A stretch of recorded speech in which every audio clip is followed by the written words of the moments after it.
been about a week since we last recorded. And I just want to ask you guys, what is the best food or meal you've had in the last week? I went to America's here in Oak Park and had a lovely birthday dinner on Friday of last week, and it was great. Hanger steak, chiles relleno, taquitos. It was great. I went to an RCQ on Saturday. I went O2 drop, but there was a barbecue joint down the street, and I had a half rack of ribs with some cornbread and coleslaw. It was decent. Nice. They were like root beer braised ribs. Oh, wow. They were good. Baby back? Yes. Nice. You know, I only like baby back ribs. I don't like the beef ribs, whatever those are called.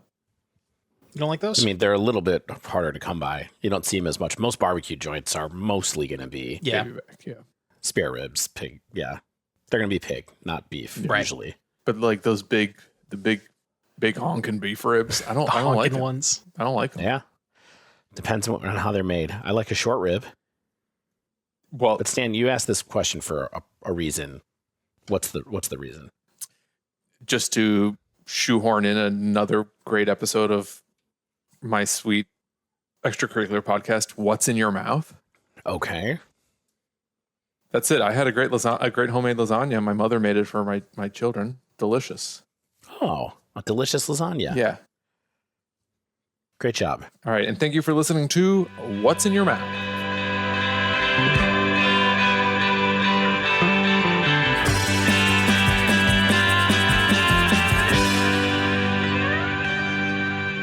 Hello and welcome to episode 305 of The Dive Down, a Magic the Gathering podcast focused on the latest decks, trends, and strategies for the casual spike. My name is Stanislav here in Chicago, and with me on the line from somewhere in Massachusetts, it's Devin O'Donnell, aka Doomwake. Hey, Devin. That's me. What's going on? Where in Massachusetts are you? Will you tell us? Not trying to dox myself, but I'm like an hour outside of Boston. Are you around Quincy? Not really. No, I'm like basically the same distance from Quincy as I am from Boston. It's like roughly the same. Yeah. You know what made Quincy famous? You probably know what made Quincy famous. I don't know Does if I Devin remember. know what made Quincy famous? I don't know a lot of history, okay? Is it Quincy MD, the show from the 70s? No. It was kind of like the Dr. House. 2 simple words. Dunkin' Donuts. That makes sense. That's probably why I drink so much. That's the home. I love Dunkin'. Amazing. What's your favorite? How do you roll with Dunkin'? Hot black, but or it's a hot. It's technically not black because I put in 1 cream and 1 hazelnut, 1 unsweetened that's definitely hazelnut. Not black coffee. Then. Yeah, but yeah. I'll actually say that's the only like coffee place where I don't get my coffee black, just because like 1 cream, 1 hazelnut from Dunkin' goes down real good. They have good cream. They do. Good hazelnut. You know what I like from Dunkin'? A Diet Coke, probably, because you don't drink coffee. You little freak. No, juice. I like the Halloween donuts that they have. That's like an orange and brown sprinkled donut, and it has a munchkin in the middle with legs on it, so it looks like a spider on top of a donut. Ooh, it's pretty fun, little whimsy.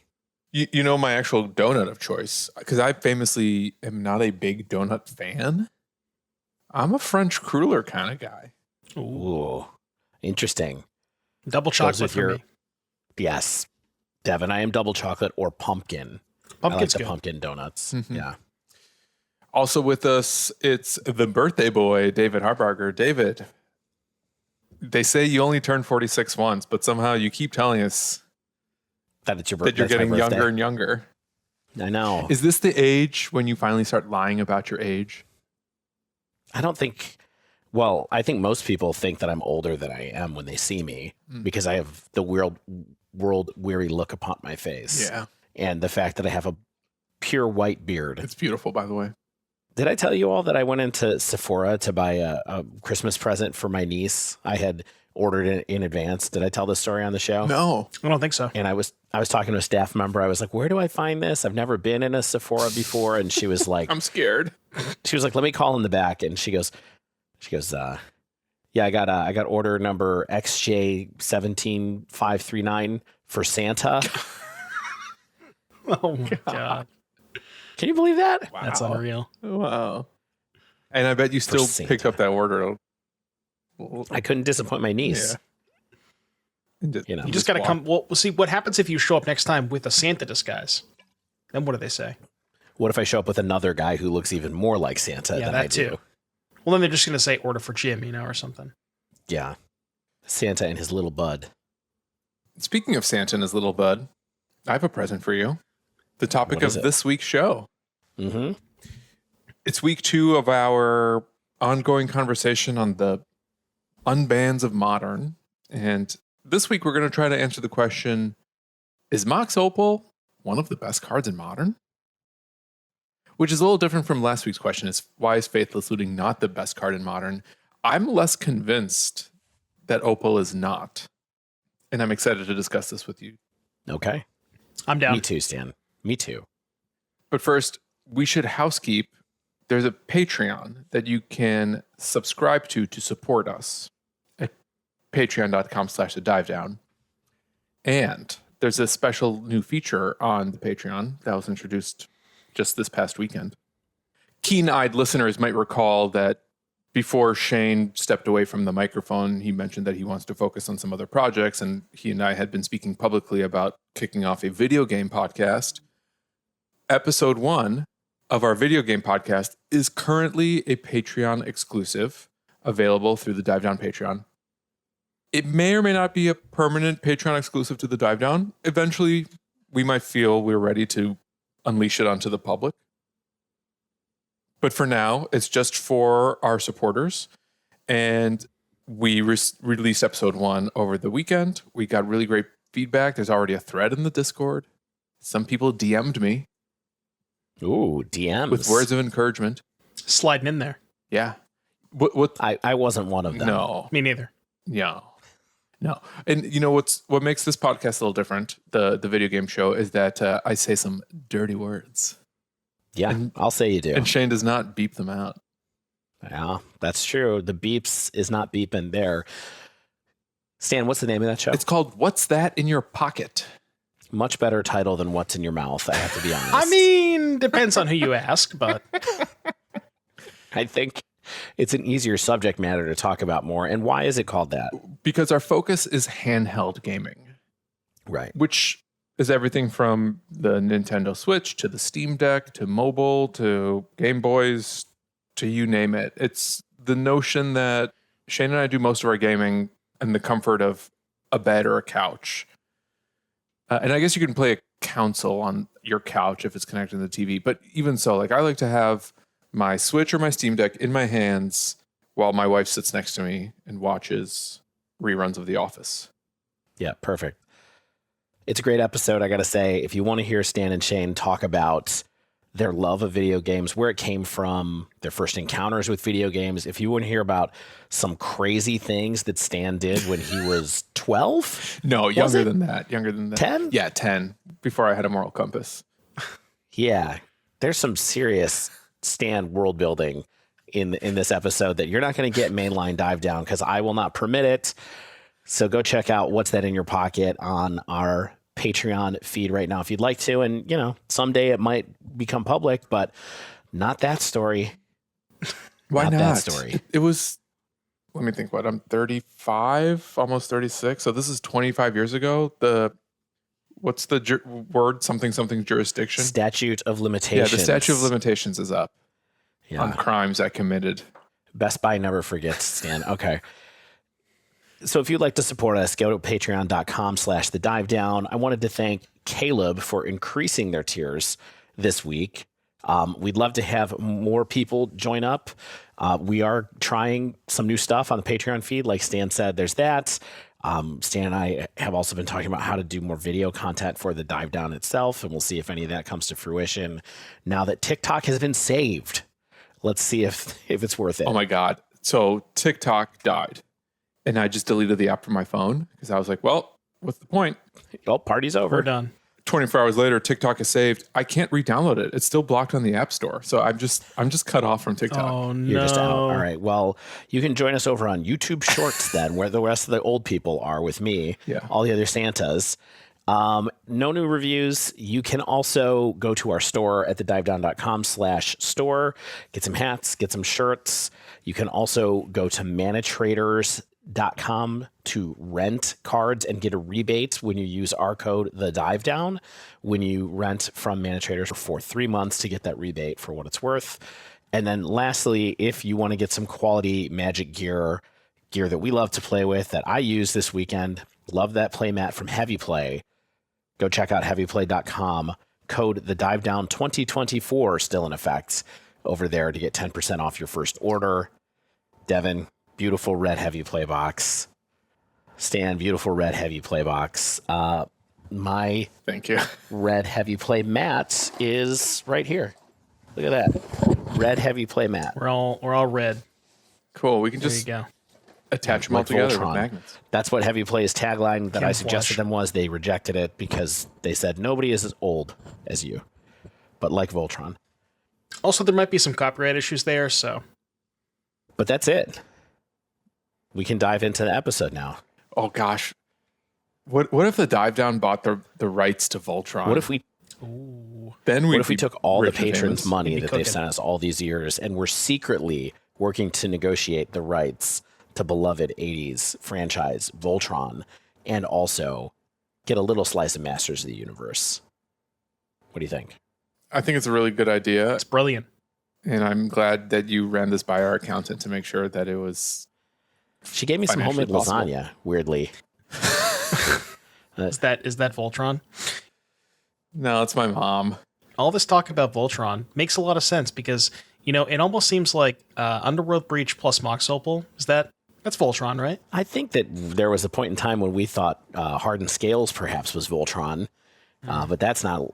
I'm not giving out spoilers or Affinity, but yeah, there's all kinds of stuff to talk about when we talk about. I'm calling this episode "What We Talk About When We Talk About Mox Opal."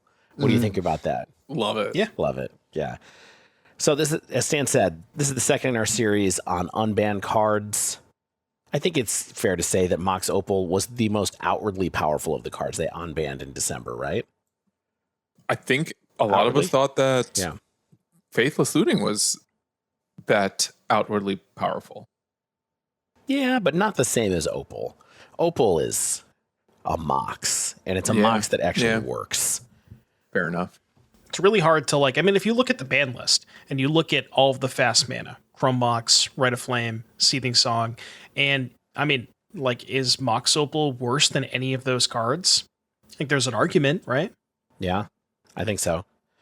So let's get into it. We're going to get into where Mox Opal is, what it does, some of what it's doing to the modern metagame, until we can decide if it is or is not the best card in Modern. Maybe, we think. Can I hit you guys with a little history first, though? I thought this was fun last week when we did this about Faithless Looting. Yeah. We're going to go back yeah. to Spoiler season. that spoiler season. We're going back to MTG Salvation, friends. Did we So- find any salvation pages I on did. Opal? I did. Oh. So Mox Opal was in the set Scars of Mirrodin. You remember Scars of Mirrodin? October 2010, 15 years ago, 14 and change, really, at this point. It was released just before Modern was even a thing. I was playing Magic at this point in time. I was drafting a huge amount at this point in time. Stan, you were not playing Magic yet at this time? Devin, 2010? Oh, I was deep in the weeds in team drafts. Okay. Do you remember, Dave, the card Furnace Celebration? Yes. That was my favorite archetype in this draft format. Oh, yeah. So good. I kept drafting. Wasn't there there was a card in this set that you could, it cost like 4 to play, but 8 to activate, and it did 8 damage to something. Was it called like Tower of something? I don't know. Oh, right. They brought the towers back. Tower of Fortunes or something like Something that. crazy where it was Yeah. like, yeah, I played that card a bunch. was This cool. is when I definitely did not understand as much about Magic as I do now. And played better than I do now as well for some reason. Anyway, 2010, just before Modern was a thing. This is the third in chronological order in the group of what I would call main set Moxes that have been printed since the original set of 5. This is the middle sibling of this family. And here's the family. Mox Diamond, 98. Chrome Mox, 03. Mox Opal, 2010. Amber was in 2018. And Tantalite, who cares when that came out? Yeah, realistically, it's 4. Any day now, Tantalite's going to be the card we all expected. I got to be honest. I did look at that card again just now and was like, seems like maybe someday this card might get there, but we're not going to worry about that right now. I mean, it's still terrible, still going to be terrible.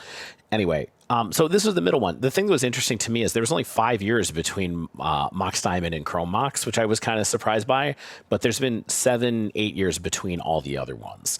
And so kind of feels like we're due. You know what I'm saying? I think we're due for some weird Mox in some standard set coming up kind of soon.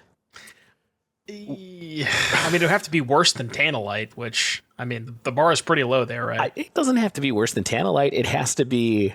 So here's something interesting since you said that, Devin. Mox Opal was not good in standard. At that time, when this came out, it was basically blue-white control, like, we're talking Squadron Hawk. Peak Squadron Hawk era right now. Yep. And then after that, I just don't think that there were ever enough enablers to make Opal good in standard, to make Metalcraft easy to get quickly, where it was worth it. Did people play Tempered Steel in standard? Because I know it was a block deck. They played Tempered Steel in standard a little bit, but it wasn't ever big that I remember during that meta. Amber was never good in standard too, and arguably Amber's not like that great still. It's a reasonable card. It's pretty decent in Breach. But these cards are hard to enable, and though they're really powerful, it does make me feel like they might take a shot at another one sometime soon. Anyway, that's speculation. The card was spoiled with its art, that people were like, this is definitely a Mox. What is this? And people kind of identified early from the art that it was going to be called Mox Opal. But I will recommend to you the MTG Salvation thread of people speculating what this card could be is really, really choice. Very funny. There's lots of like wild things. There's probably 50 different designs of a Mox in this thread that you can still read from 20 years ago or 15 years ago. The real question is, did anybody get it right? Not that I saw. Okay. Because Metalcraft as a mechanic had not been spoiled yet, so I don't think anybody hit on that idea either. But by the end of the year, which is only a couple of months after this card came out, basically people seem to think it wasn't powerful enough for Type 2. Like I said, the best use was with Kuldotha Rebirth, according to a number of people that I read in this. One person said, yes, that's why I sold mine off when they hit $30. No way in hell were they going to stay that high. Sorry. I guess $30 in 2010 is probably worth $180 in 2025, although I'm not sure. Close. Wasn't easy to enable. The big thing that people mentioned right away was that this card has made Legacy Affinity a lot better. And yes, that makes sense. So shortly after Modern became a thing, it was the only eligible Mox in the format because Chrome Mox was instabanned, which is interesting to remember. Having only played with Chrome Mox a little bit, it's good. It's not bad to be able to discard a card to turn something into a Mox. Turns out. It's really good. Turns out. And it's still on the ban list today, of course. It was a powerful part of Affinity and all those things. As the format grew and cheap artifacts were inevitably printed, so are the areas of application for Mox Opal. Here's the other decks that people think of when they think about Mox Opal. So the only thing that I wanted to mention real quick, just for the listeners at home, Affinity goes all the way back. If you look at Pro Tour Philadelphia, I believe it was Chikara Nakajima, or I might be butchering the name on that one, but I believe it was mono red. I think it had Shrapnel and Galvanic Blast in the very early versions of Affinity, and then it was like Frogmite, Ravager, stuff like that. So even going all the way back to the first Modern Pro Tour, it was already a deck. And it makes sense because once you have 0 casting cost artifacts that you can use Ravager with it, you can use Mox Opal with it, things start to get a lot really out of hand, and that core becomes very clear. Some of the other decks that became popular over the years with it, Lantern Control, Scales, Urza Oko, of course, was a huge deck. And ultimately, it became a part of another deck, KCI. Now, interestingly, in my mind, Opal was banned because of KCI. It's not true. Yeah, because KCI was banned first. KCI was banned first. No, I think KCI was banned after, because when Opal was banned, I went to the ban announcement. Here it is. January 13th, 2020 is when Opal was banned. It was banned in the same announcement as Oko, which I completely forgot it was in the Oko announcement. And the other card that it was banned with was Mycosynth Lattice. Remember that card? Yeah. Pulled up the other announcement. It's January 21st, 2019 for KCI. Oh, KCI goes back to 2019? KCI was banned first. Okay. So thank you for that. So yeah, okay. So they banned KCI but left Opal for an entire year after this, and that's when it became part of the Oko decks later that year. Right, and I want to see Oko Throne of Eldraine release. Oko was 2020? No, Oko came out October 2019. So it was that same year. Okay. And then it was October 2019, and then it was legal for what, three months? Yeah. 6 weeks of which is the holidays, where people don't play that much Magic. Yeah. So at any rate, here's what they said. Over the last several weeks, base blue-green decks using Urza, Lord High Artificer have risen to the top of the competitive Modern, earning the most 5-0 trophies in Magic Online play and maintaining a non-mirror match win percentage of more than 55%. These decks also have a winning matchup against 9 of the other 10 most popular competitive decks, indicating an inability of the metagame to adjust on its own. As a source of mana in the early game, Mox Opal is long attributed to strategies that seek to end the game quickly and suddenly, whether with explosive attacks, one-turn win combos, or by locking out the opponent with prison elements. While none of these decks previously warranted a ban of Mox Opal, it has historically been a part of decks that approach problematic impact on the metagame or did indeed necessitate other bans. As the strongest enabler in the recent Urza artifact decks, Mox Opal is banned. You know what's really funny about this announcement that I never kind of realized at the time? They keep mentioning Urza all over and over again. But correct me if I'm wrong, I'm pretty sure every single one of these decks also had Oko. Yes. If not, like maybe not all of them, but like 95% of them. You know what I mean? I mean, Urza, the Urza archetype existed before Oko. Sure. It was very good before Oko. Right. It was, yeah. It's just that Oko was what pushed it over the limit, essentially, and led to the Mox Opal ban, at least.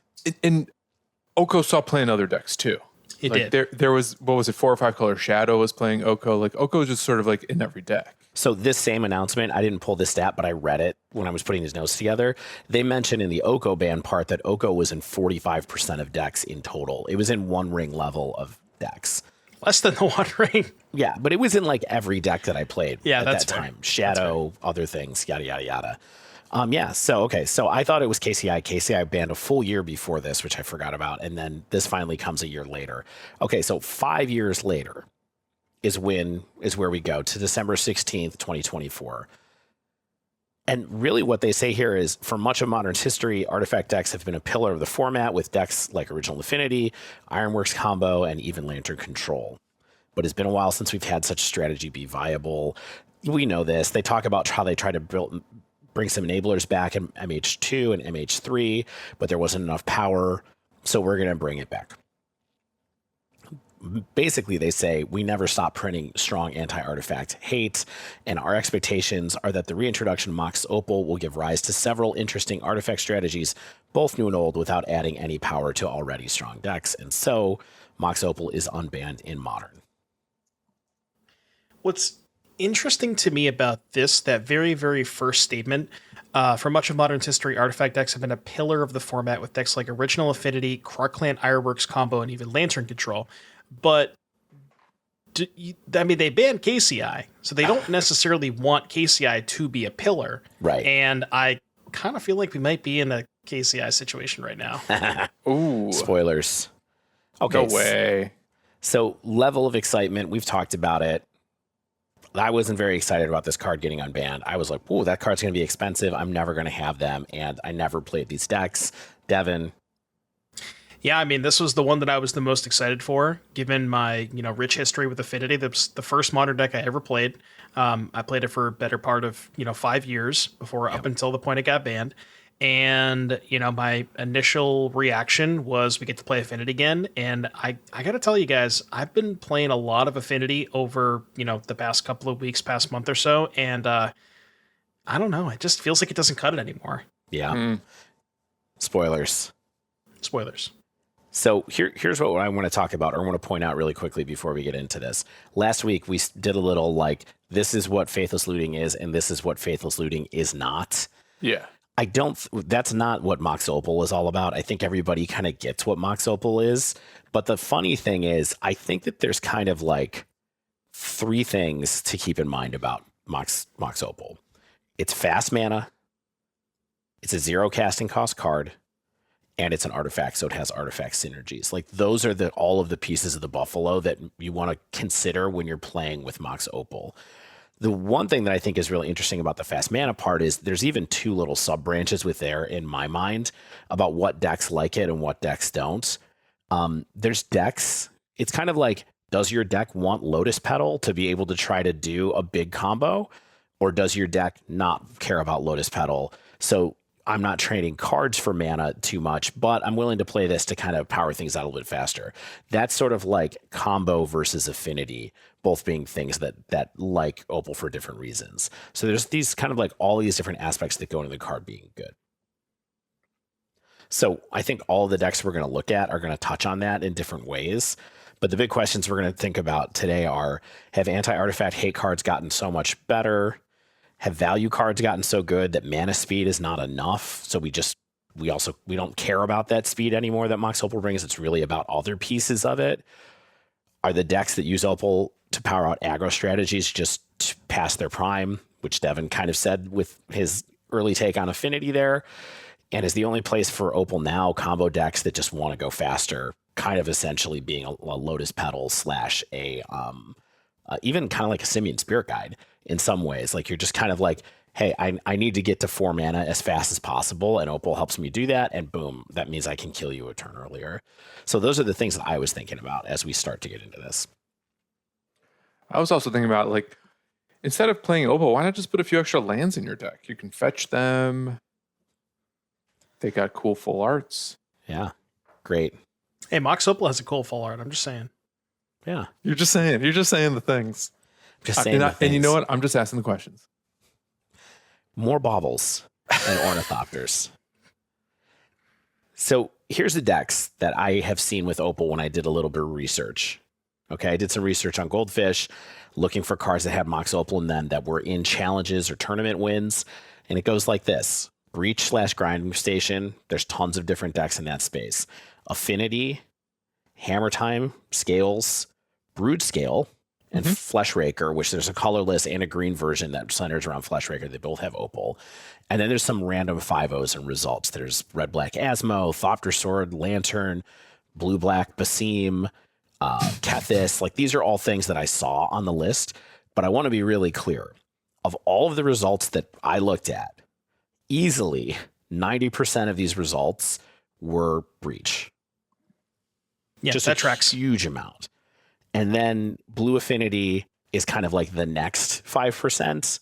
And then the final 5% is just all of the other decks that use Opal. So it's really heavily biased towards Breach. I'm seeing Breach broken into Temur Breach and Grinding Station. These are effectively the same? Yes. From what I could tell, they're the same. I don't know why they're given different names on MTG Goldfish. But they look the same to me when I was looking at a glance. There's also some 4-color versions where people are playing Portable Hole and things like that, according to Frank Karsten anyway. Just to give you a bit of an idea for the listeners at home, I do metagame data results for the weekly challenges. So this past week, the 8 challenges and the 1 super qualifier, it was 3.1% Affinity and 14.6% Breach. So just to give you, if you're looking at the Opal decks, basically, 4 to 1 on Breach or whatever. So yeah, those numbers are pretty accurate. Yeah. Yeah. The other thing that's interesting, too, that I'll just mention is that every single one of these decks is also playing Mox Opal with Urza's Saga. So just something to keep in mind. And the only reason I bring it up is that it leads to all of these decks, no matter what their plan is, also having like the weird saga plan where it's like, oh, I have my what's the spear name? Shadow Spear. Like I have that plus whatever package makes sense for your deck. They're all doing that. Lava Spur boots, like all those kind of things. Okay, let's get into Breach, shall we? We shall. The deck is really good. It's scary really good. And I think there's a strong case to be made that it's maybe the best deck in the format now. Yep. Yeah. That it's finally someone has unseated energy. Yeah. So is this just because you want some energy off of energy, or are you believing this? No, I'm believing. I've been playing against this deck. Was doing testing with Dr. Martin, playing against it online, seeing what you people are putting up results, and looking at tournament results. And Temur Breach is a force to be reckoned with right now. Yep. Have you tried it yourself yet, Stan? No, I played some other decks for this episode, which I'm excited to surprise you guys with. Yep. Yep. So I fired up Breach and was like, oh my God, this is going to be so difficult to figure out what I'm supposed to be doing. Okay. The list that I used was the aggregate list that Frank Karsten had in his latest Metagame Mentor article. I just loaded that in and was like, I put up a sign on like tournament practice that was like, I'm trying to learn Breach, be nice.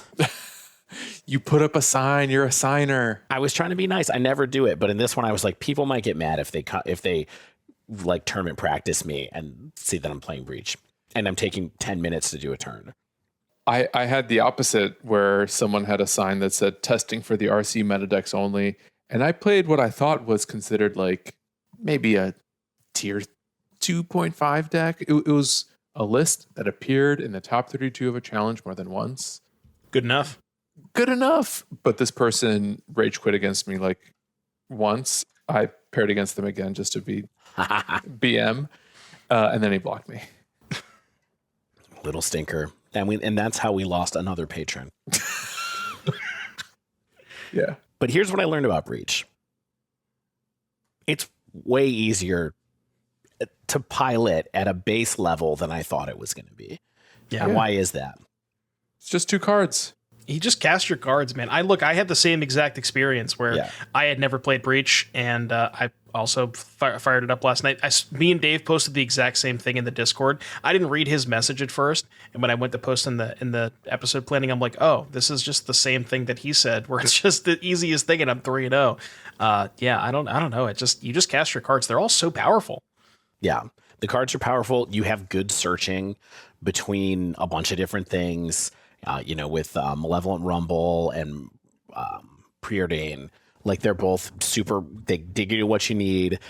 It's very easy. It's very, very easy to get a turn 3 kill with this deck. That was the thing that was shocking to me, is that I thought I would have to really be working for it, trying to like maneuver.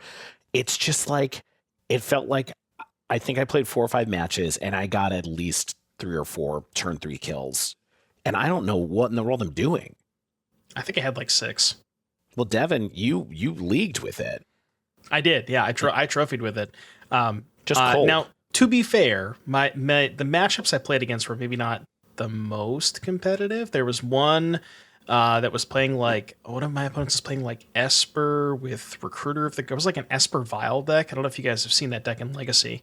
Yeah. I mean, we've seen the black-white Vile deck showing up. Is it close to that with just blue, or? I'm trying to remember what blue cards they showed me, but it was similar idea to that. I think I beat Boros twice. I beat Eldrazi, and then I don't remember the last deck that I played against. But it was like, I don't know, some okay decks.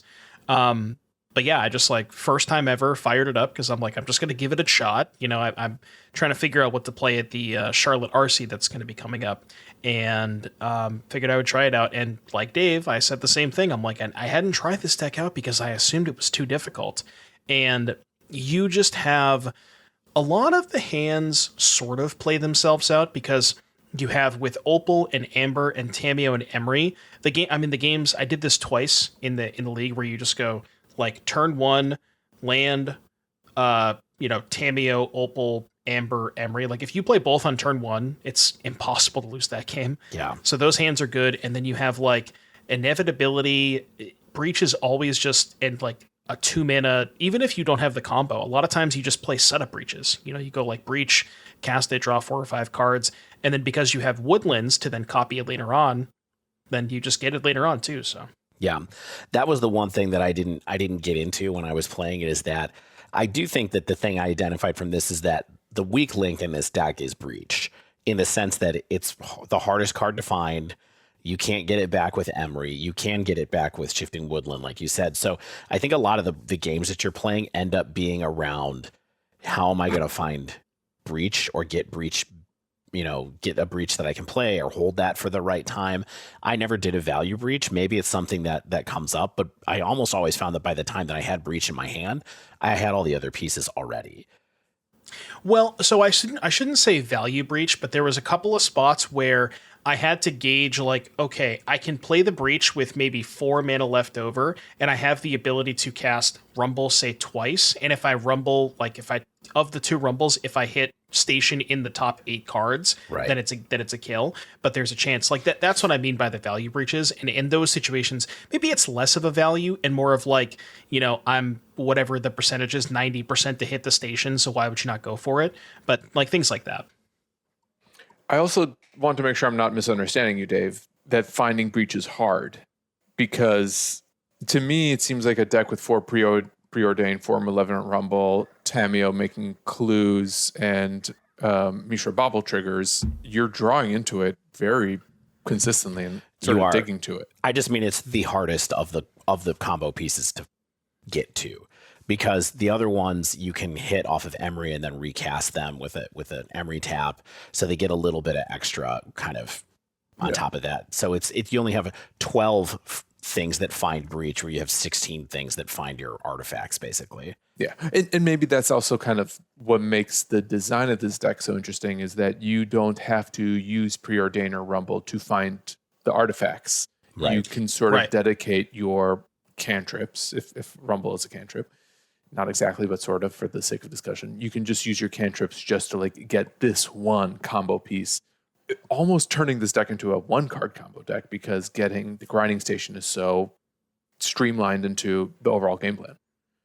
Yeah. I wonder, now that you mention that, if these decks should be experimenting with cash grab. As like, obviously it's not as good as Rumble, but it's similar. And what is the difference with cash grab? Remind me. I think it only looks at 4, and you don't get a spawn. I'm pretty sure. Cash grab, MTG.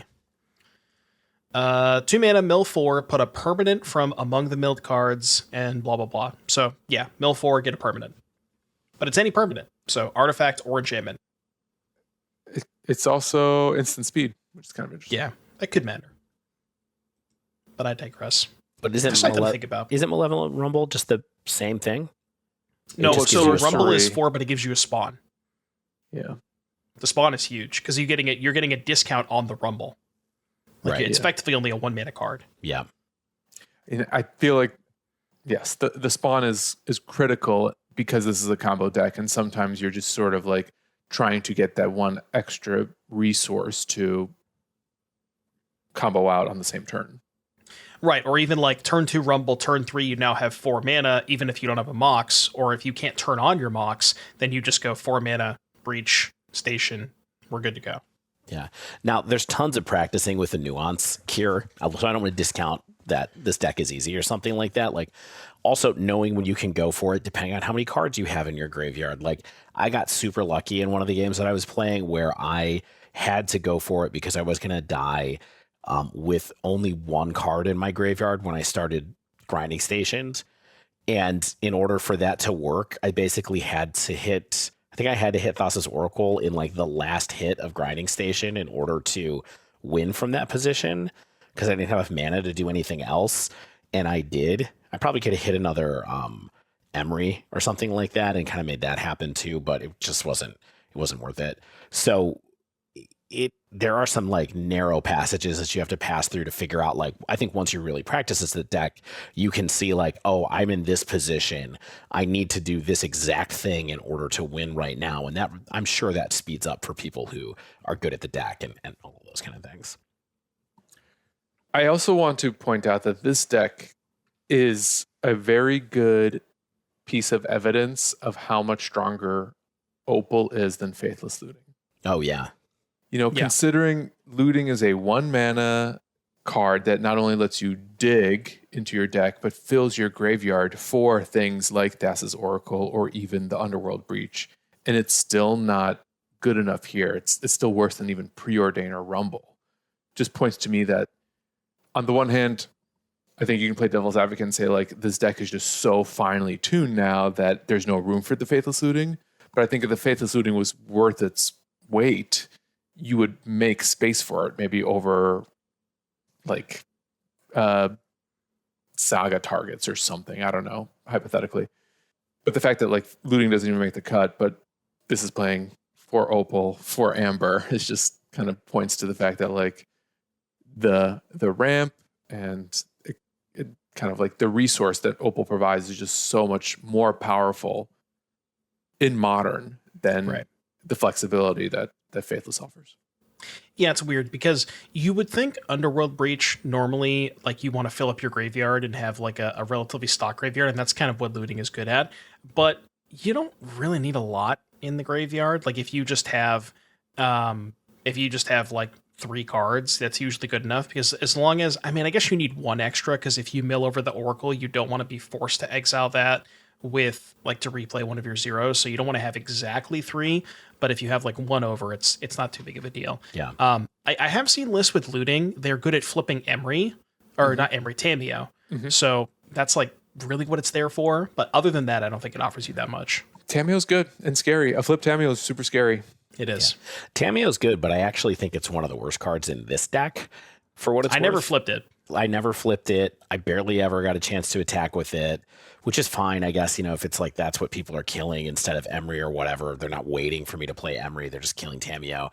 But I just think this is a lot of the sideboard lists that I saw are like people talking on Reddit.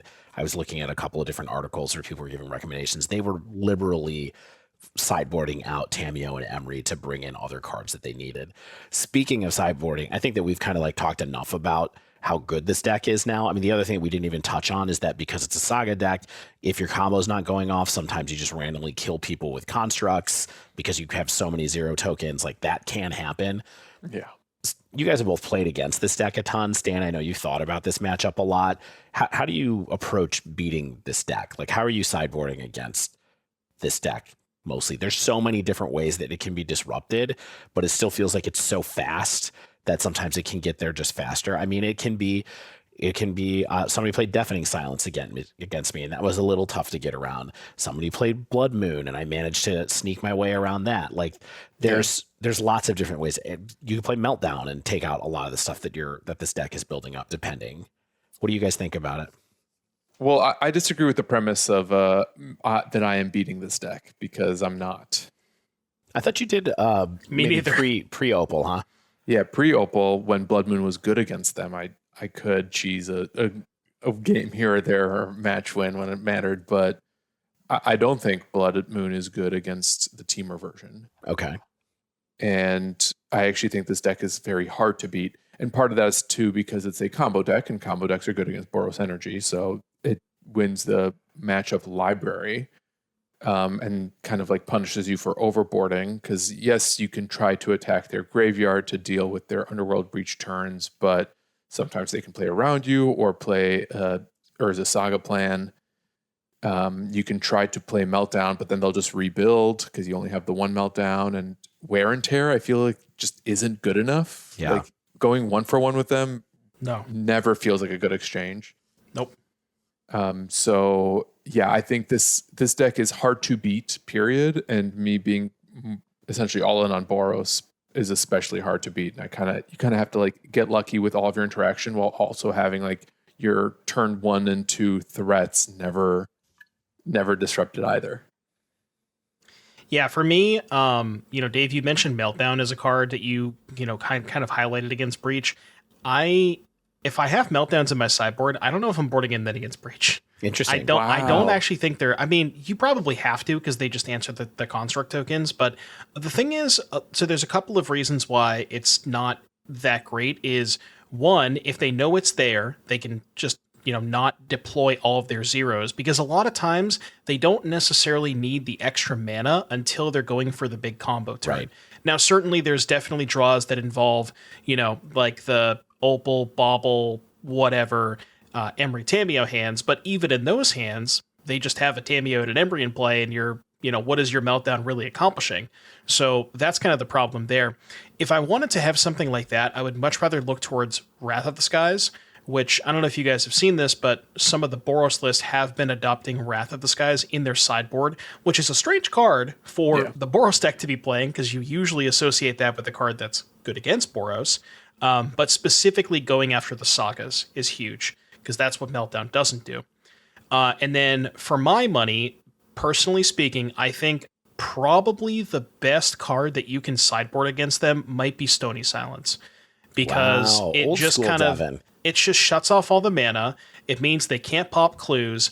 They basically have to have one of their answers. Like, I think they have 3 Nature's Claim in most of the sideboards, so they can't answer it. Stan's got the Stonies. So I think if I was playing Boros, I would want to focus on a combination, some mix of like Stony and Wrath of the Skies.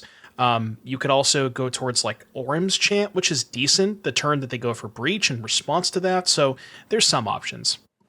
I think Draneth is also all right. Yeah, Draneth is nice too. Your opponents can't get spells from anywhere other than their hands, because the turn they're going off, they're just rebuying stuff. I do want to note, some people might have like a knee-jerk reaction because it's been a while since we played against Mox Opal, or that we played Stony Silence for that matter. Stony Silence does stop the mana ability of Mox Opal and Amber. There's a ruling on the page here in Gather that says no abilities of artifacts can be activated, including mana abilities. So keep that in mind. It doesn't counter those abilities or anything like that. It makes them unable to be activated. Stan, does it say except mana abilities printed on the card? No, it just says activated abilities of artifacts can't be activated. Yeah, and I do have the original printing where we just took things at face value. Keep it in mind. It just does stop Mox Opal and Mox Hammer. Okay, so Breach, scary, look out for it. Probably the reason that Mox Opal could be the best card in Modern. Anything else to say about Breach before we get on to the rest? That's pretty much it. I think we've covered everything. The last thing I will say, I've seen a lot of posts on Twitter about most sideboards in Modern will have something, because this deck is weak to artifact hate, it's weak to graveyard hate. But I mean, at the end of the day, like, you need to draw your sideboard cards, and they don't give you a lot of time. That's the issue. It's fast. Yeah. Yes. It's, by the way, Rest in Peace, probably also pretty good. Just like shutting off their graveyard entirely. Yeah. Especially like if you can maybe sandbag it for a turn, like maybe they go for a rumble, then you play a rip, and that kind of like, gets their graveyard, stops their Emery. So, because Emery is a good setup tool. So that's a good shout out. Yeah. And I think maybe if you're in Dimir or another deck that has access to black, you can just play the 4 ley line, because that's asymmetrical too. Yeah. All right. So let's move on to the decks that everybody wants to be good with Mox Opal, which is this universe of Affinity, which we'll start with first, but then there's also Hammer and there's Scales that we'll talk about shortly after, and for, unfortunately, only a short amount of time in each of those cases. But Devin, Affinity, your affinity for Affinity is going down. Yeah. I mean, no, I still want it to be good. I don't really know what happened. I played a league last night after the Breach League, and I went 2-3, and I think I lost to Boros. I think I went 0-3 against Boros. And the issue for me, right, Affinity used to be a deck where you would have a very, very high game 1 win percentage, right? And a lot of times everybody was like, you're going to lose game 1, but you got to, dodge one of the sideboard cards in the post-board games. The problem is, I just kind of feel like the Modern format has eclipsed it in terms of power level. Like, if you just look at the things that people are doing, Breach is killing you on turn 3. Eldrazi's casting Emrakul, like, on turn 4 or turn 5. Maybe not turn 4, but turn 5. And even the Boros decks, right? The decks that you would expect Affinity to be good against, they can just make a huge battlefield, and the Affinity deck doesn't have a ton of interaction to stop that. So I think it's just a combination of, sure, sideboard cards have also become a lot better, but if you're not winning, if the game 1 isn't as free, then you not only have to work for the post-board games where people are boarding in Force of Vigor, Meltdown, Wrath of the Skies, you also have to work for the game once, which didn't used to be the case. Yeah, it's tough. I mean, one of the things that's weird to me, or weirdish to me about these is like, these lists are so different from what Affinity used to be. Like these blue lists, I mean, Kappa Cannoneer is a super powerful card, but these don't have Arcbound Ravager. They don't have cranial plating. No. They don't have any of those things that really feel like Nexus. Yeah, they don't have, what's the pest? Signal Pest. They don't even, Vault they don't have all Scourge, that stuff. They don't have that low to the ground. It's all these massive cards. I mean, this deck is packing, like the list that I saw in the recent challenge that I'm looking at here. It has Tamiyo in it too, and It has 4 Thought Monitor and 4 Thought Cast. So there is this thing that's different about this style of Affinity that is we're drawing lots of cards as well, which is maybe good, but it also feels sometimes like maybe it's just gotten too big and but you go small, you can't punch through something like Boros if you go small these days anyway, because you won't be as fast as them. So to your point, I think maybe maybe this is an idea for the listeners at home listening to this, potentially give an idea to just going back to playing we talked about Pro Tour 1, just get them dead. Galvanic Blast, Shrapnel Blast. If you kill them before they set up, and maybe that's how you have to approach it. Maybe you just can't keep messing around with Thoughtcast and Thought Monitors. And it's just, I haven't tried that myself, but that could be the next evolution. It's a lot. It's like we've all decided that this is the Affinity deck, and it's really not the historical Affinity deck. This is the Affinity deck that was big in Legacy, basically like 8-cast, right? Like a couple years ago when Kappa Cannoneer came out, and that's fine and all, but maybe, I don't know, maybe there's a different way to build this still. Should we talk about Hammer for a second? I played Hammer. Yes, I did too. Oh, you did? I did. What list did you play, Stan? I played a list that I ended up hating. Okay. Which was the Crusher Bot version. That's what I played too.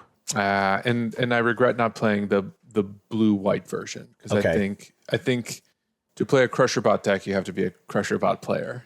Yeah, you have to be Crusher Bot. There's a few things that were maybe weird in it. I was regretful that I didn't play the. I think his name is Travis Disgruntled Elk, who's another Hammer kind of main person who posts about it a lot. Mono white version that was just a little more. It honestly just had some protection spells in it. The Crusher Bot list doesn't really have any. Yes, and so that made it a little bit tricky to play. Yeah, I didn't have Giver of Runes or Lava Spur Boots, and I missed it. I didn't even have Cauldron completed. I mean, yes, but the big thing for me, honestly, is Surge of Salvation is the thing that I was not in the list that I tried that I wish that I had, because sometimes you're all in and sometimes you've got that one white up, and it would just make a huge difference to be able to say, no, you can't, you can't terror my guy, whatever version of terror we're playing right now. Yeah, enough. I'm seeing basically all of these lists having Leyline Axe. I'm assuming that's that's just become stock at this point. Yes, but here's the thing. And I think it's stock because it turns on Mox Opal faster. It turns on Metalcraft faster so that you can get your pure steel paladins up. I did not equip Leyline Axe one time the entire time that I was playing. I only played like 3 or 4 matches. Again, this is something I didn't have time to league with this. Yeah. But I didn't get to activate it even once. So it just was kind of like, I don't know if this is really pulling its weight, but I do think as a 0 casting cost artifact in your opening hand, that's pretty good. I did get to equip it, and I always thought it was pretty mid.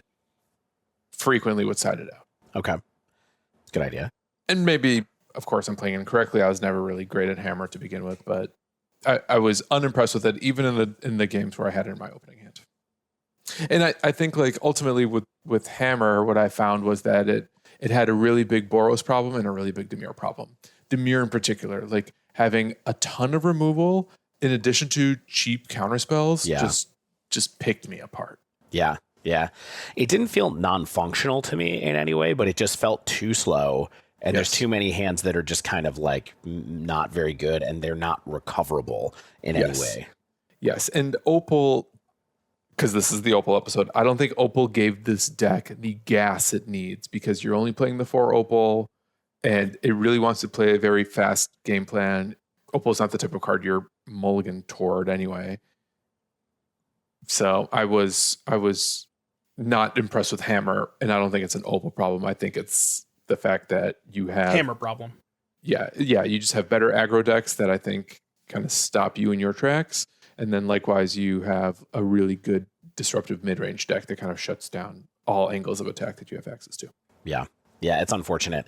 And honestly, I'm assuming it's the same thing for hardened scales, which I didn't get to test out, but that has felt really fragile to me in the past. And I have to imagine with a lot of like splash artifact hate out there. I mean, one thing I would mention is I played the hammer against like Eldrazi. There's a ton of just like incidental artifact destruction that Eldrazi has access to. It's stuff that they have access to game one sometimes. You know, I think I think Scales just dies the same way. And there's a lack of results. You know, there's only a few even challenged top 32s with Scales since the unbans. I mean, just only a few. And I feel like if people wanted to get into this deck, there would be more that we'd be seeing. Now, again, I'm assuming that if you take this to F&M, you might be pretty happy and you might, you know, totally roll, because especially if you like are someone who's like, I'm holding on to my Mox Opals for as long as I can because I love this card and I didn't sell them. You know, now that they're $1 zillion, if you have 4 Mox Opals around and you want to play Scales at F&M, go for it. But they don't seem to be doing much in the competitive space right now. I have a better deck for you to play than Hammer and Scales if you want to play Opal, but not in Breach. Okay, let's hear it. Mono green Basking Broodscale. Ooh, you tried it. That's the real Scales deck. Okay. I think this deck is really cool. Okay. We haven't talked about it much. It's been percolating for the last, couple of months. Yeah, and it was percolating for a while as counter play against energy. I don't think it's auto win against energy from my experience playing against it on energy. But I think this deck is really cool as having access to Ancient Stirrings and Malevolent Rumble, in addition to Opal, to have like a lot of ways to get a combo and then execute a combo for cheap and sometimes pretty quickly. The problem is like the combo, you need a lot of pieces to win on the spot. And if you just have like Broodscale plus the Blade of the Blood Chief, basically all you're doing is just like making a ton of bodies in a really big Broodscale. But if you throw in an extra glaring Flesh Raker in there, for instance, or maybe I think if you also have access to Walking Ballista is one of the other ways to win out in one turn. But regardless, like sometimes you have a virtual win, but you can lose to a bad untap if you follow my lead. But regardless, it was really fun. It was just more fun, I think, than Hammer Time. And it felt a little bit more interesting and resilient because you also had like Kozilek's Command, which can be interactive or dig you to things. You have different targets for Urza Saga as well. And the combo is just kind of like cool and fun. Yeah. Make a bunch of Eldrazi Spawn or Scions or whatever, the O1s. Devin, do you remember on the MH3 spoiler episode when I said the Basking Broodscale would be in a combo? And you were like, no way. I remember. No way, bro. I'll eat my words on that one, okay? You got David never loses the receipts. I keep receipts, yeah. That's it's fine. the only, I'm not even good at it. It's just I like to remember the one time that I had it. Yeah. Dev, have you played this deck at all? The Broodscale deck? No. With or against? I've been against it a lot, but I never tried it myself. Yeah. Yeah, I don't know if I like really cracked it necessarily in my surface level testing with it, but I enjoyed it. I won a few games and I can sort of see why people would pick it up. I don't think it's necessarily going to be a meta-defining deck in the short term, but maybe some new cards could make it even better in the long term. It's not far behind the top tier, I don't think. If you look at the metagame, I'm not meaning power level. I just mean in like Frank's. Oh, I guess it is. It's way Winner's far behind, metagame? actually. His metagame has it at 19th. I thought it was more in the like 7 to 9 range as far as like how high up it was, but It probably was a couple of weeks ago, but yeah. now when everything's kind of like flattened out a little bit. All right. Any last decks that we want to talk about before we close up talking about Mox Opal? I had some notes here on Asmo, but I mean most of the same stuff applies with Affinity. I tried a little bit of Asmo, kind of just felt underpowered. I mean, Cookbook is a good enabler for Asmo, especially if you have the Daredevil. You just make a bunch of artifacts, but just kind of the same thing where Asmo, similar to Affinity, bad against all the combo decks, and it doesn't really feel like Opal necessarily changes that. Yeah. So yeah, I love Asmo, but again, still also super weak to the sideboard cards. Yeah. Yeah, it's interesting. I mean, it's like a common refrain here. It's kind of, some of it's a little bit like Faithful Suiting, right? Like where some of these decks are just super weak to the sideboard cards, and Opal making them faster doesn't make them fast enough to make them get around the sideboard cards. But then you look at Breach, and it's like, oh, Opal does make it the faster, opposite. Yeah. right? Fast enough to dodge sideboard hate, possibly. I mean, one of the wildest things, to go back to Breach really quickly, is like, there's no counter spells in that deck. Right? I think the one I played, I don't know if it was a different list, but I played a one that had 2 spell snares main deck.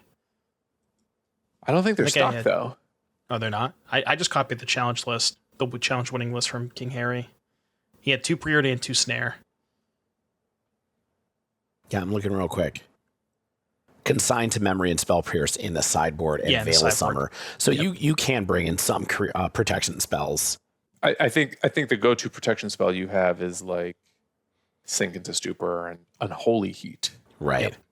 Unholy Heat was an interesting card too, because I tried to sideboard it out, and then I realized, oh no, I really need this against like Karn the Great Creator, so I have to bring it back in because that's really bad. Anyway, that's Mox Opal.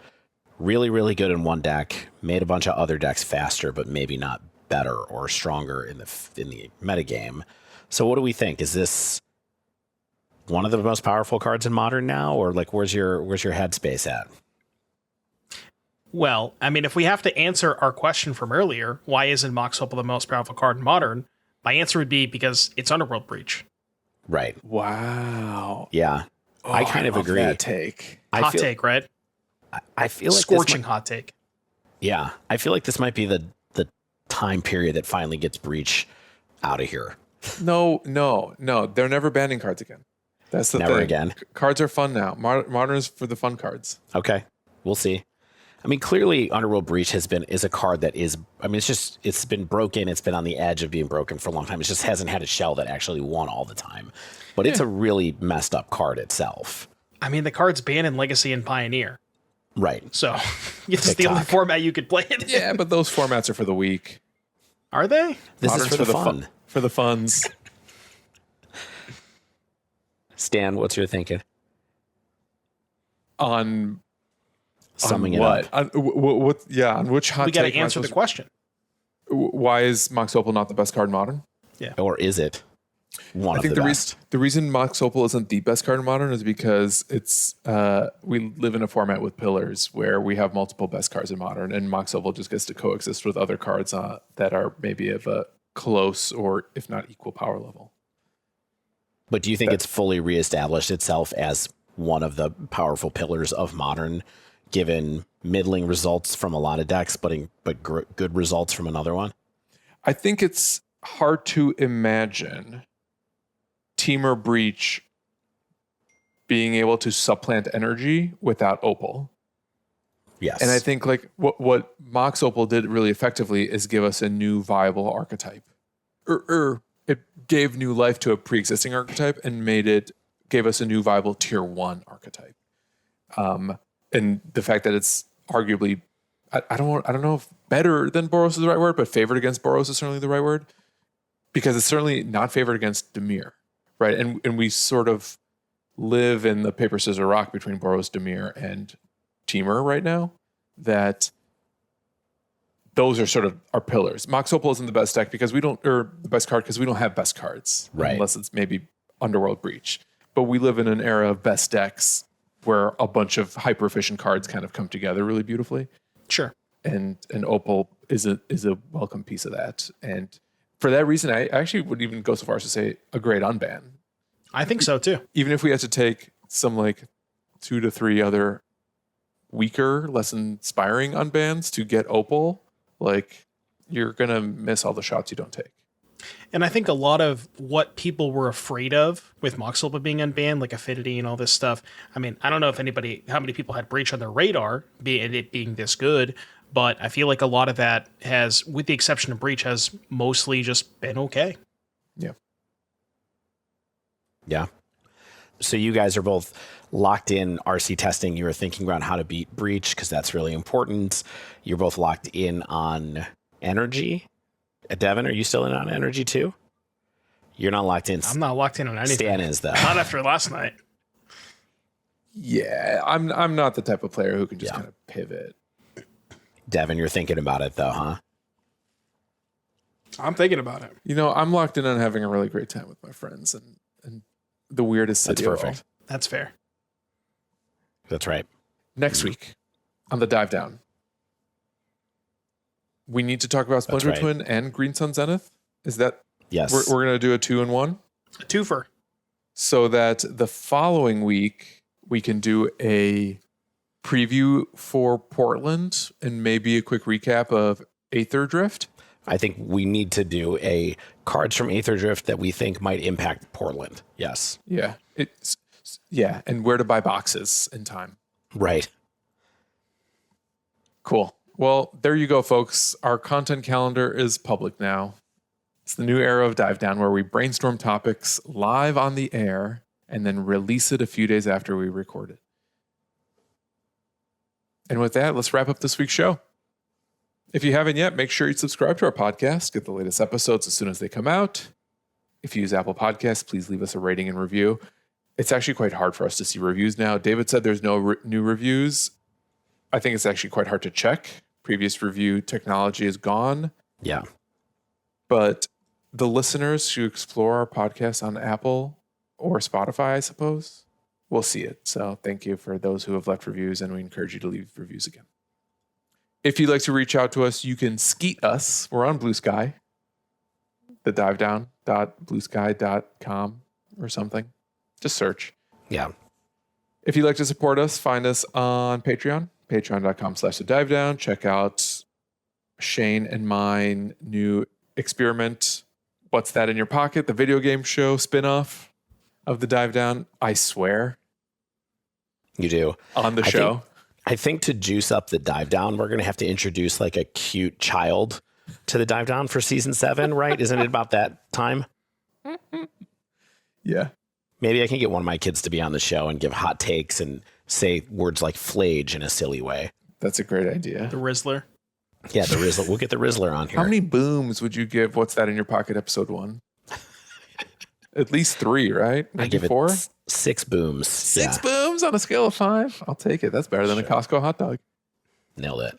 We got some great sponsors. HeavyPlay.com. Use promo code TheDiveDown2024 for 10% off your first order then. The Dive Down at Manor Traders gets you 25% cash back after 3 months of a Manor Trader subscription. Save yourself some money on paper cards at Nerd Rage Gaming with promo code DIVE8. As always, special thanks to the bands Nowhere and Spaceblood for letting us use their music.